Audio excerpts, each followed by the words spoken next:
Assalamualaikum warahmatullahi wabarakatuh. Perkenalkan saya Jayantusan Ibrahim, calon guru penggerak angkatan 7 dari SMP Negeri 2 Kuandang, Kabupaten Gorontalo Utara. Bapak Ibu, teman-teman guru semua, di 2 minggu kemarin saya telah mempelajari modul tentang refleksi filosofi pendidikan nasional Ki Hajar Dewantara. Di kesempatan kali ini saya akan sharing kesimpulan dan refleksi pengetahuan dan pengalaman baru yang dipelajari dari pemikiran Ki Hajar Dewantara. Seperti apa filosofi pendidikan nasional Ki Hajar Dewantara? Dan apakah pembelajaran yang selama ini kita laksanakan sudah sesuai dengan asas-asas pemikiran Ki Hajar Dewantara? Atau kita masih menjalankan pembelajaran seperti pada zaman kolonial? Nah, untuk itu mari kita simak pada tayangan selanjutnya.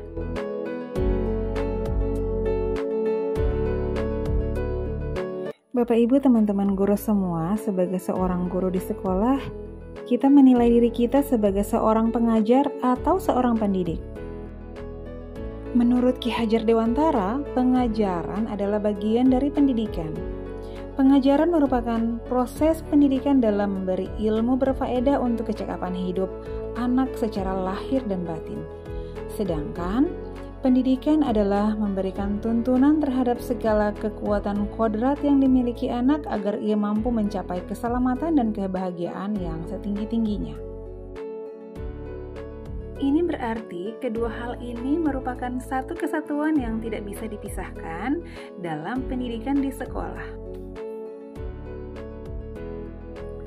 Tak bisa dipungkiri, sekarang ini kita tengah berada di zaman krisis adab, di mana sebagai guru, setiap hari kita diperhadapkan dengan kasus-kasus perilaku peserta didik terkait adab dan moral. Ki Hajar Dewantara meyakini bahwa untuk menciptakan manusia Indonesia yang beradab, maka pendidikan menjadi salah satu kuncinya. Jadi, sudah seharusnya pendidikan yang kita berikan bisa mencetak pelajar-pelajar yang sesuai dengan profil Pancasila, pelajar yang mampu memuliakan dirinya dan memuliakan orang lain. Lalu, bagaimana kita sebagai guru untuk mewujudkannya? Ki Hajar Dewantara mencetus pemikiran-pemikirannya tentang dasar-dasar pendidikan.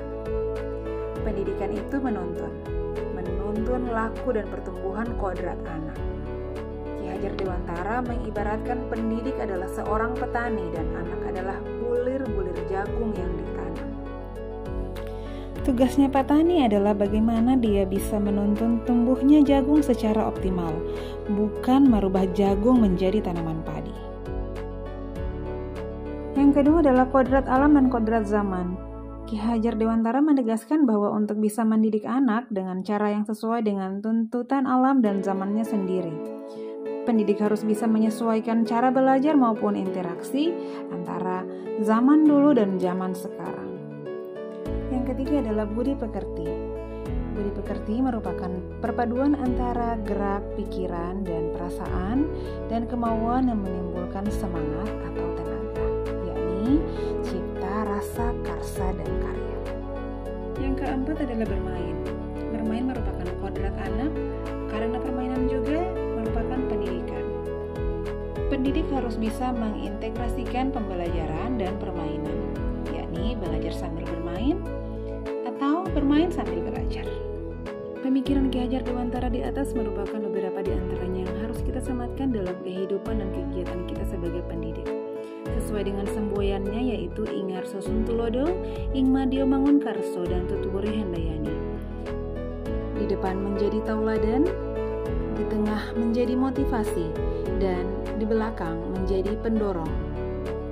Buah pemikiran Ki Hajar Dewantara ini merupakan suatu hal yang harus kita dedikasikan sebagai pendidik dalam pendidikan di negeri ini, sehingga akan menghasilkan merdeka belajar.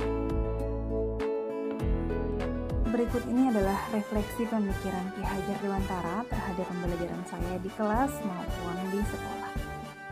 Bulatkan tekad, kuatkan hati, negeri ini memanggilmu kawan.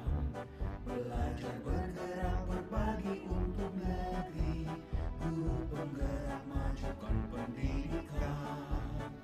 Guru penggerak menghamba para murid.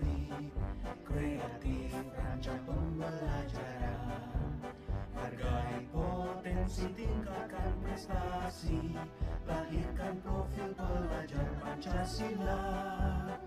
Belajar, bergerak, berbagi untuk negeri.